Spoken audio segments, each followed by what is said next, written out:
मीरपुर नाम के शहर में तेजस अपनी पत्नी नीरू के साथ रहता था। पति पत्नी दोनों ही नौकरी करते थे। एक दिन तेजस गांव अपनी माँ के पास फोन करता है। हेलो, प्रणाम माँ। जीते रहो माँ, तुम दादी बनने वाली हो।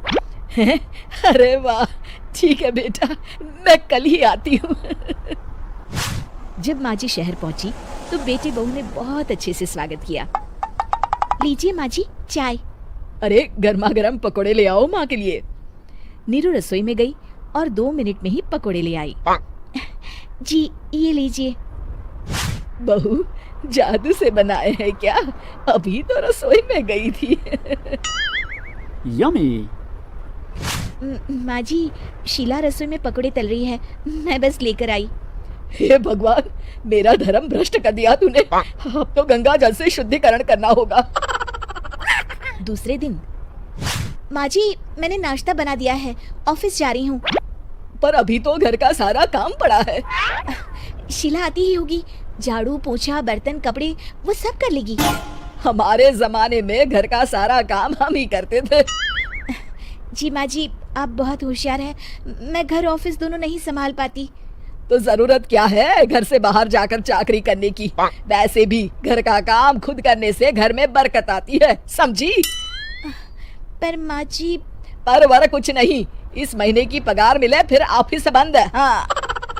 रात को नीरू तेजस से कहती है, सुनिए जी, माँ जी बोल रही थी कि मैं नौकरी छोड़ दूं। वैसे ठीक ही तो है, अभी तुम्हें आराम की जरूरत है। फिर भी आराम कहाँ, शीला को छुड़ाने के लिए बोल रही थी। तो अब 24 घंटे में इतना काम तो कर ही सकती हो। पर जॉब पसंद है मुझे, घर पर मन नहीं लगेगा। अगले दिन जब दोनों ऑफिस के लिए निकल रहे थे, मेरी तो कोई कीमत ही नहीं है इस घर में। माँ जी आजकल महंगाई बहुत है, रहन सहन भी बदल गया है, दोनों नौकरी करते हैं तभी ठीक रहता है। अच्छा, तू कहना क्या चाहती है? मेरा बेटा तुझे बिठा के खिला नहीं सकता? तू ही इस घर का खर्च चला रही है, हैं? नहीं माँ जी, मेरा वो मतलब नहीं था। मतलब खूब समझती हूँ, ये बाल धूप में सफेद नहीं किए मैंने। हाँ। अब तो ये रोज का काम हो गया था। तेजस भी रोज की झिकझिक से परेशान हो गया था। एक दिन उसने कहा, नीरू, वैसे भी तुम्हें मैटरनिटी लीव मिलने वाली है, तो अभी से ही छुट्टी ले लो। पर क्या, मेरी सैलरी अच्छी खासी है। आखिर नीरू ने रिजाइन कर दिया। जब बच्चा हुआ तो घर में सब बहुत खुश हुए।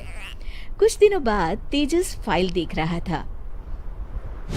क्या हुआ तेजस, कुछ परेशान लग रहे हो? हाँ, वो हमारी जितनी सेविंग्स थी वो तो हॉस्पिटल में और छठी के फंक्शन में खत्म हो गई है नीरू। और अभी वैसे मंदी चल रही है तो मैं बोल रही थी कल मुन्ना को हेपेटाइटिस का टीका लगवाना है। नीरू, क्या पोस्टपोन नहीं कर सकते? नहीं जी, बिल्कुल नहीं। अब तेजस को समझ में आ रहा था कि उससे गलती हुई है। पैसों की कमी का असर घर के माहौल पर भी पड़ रहा था।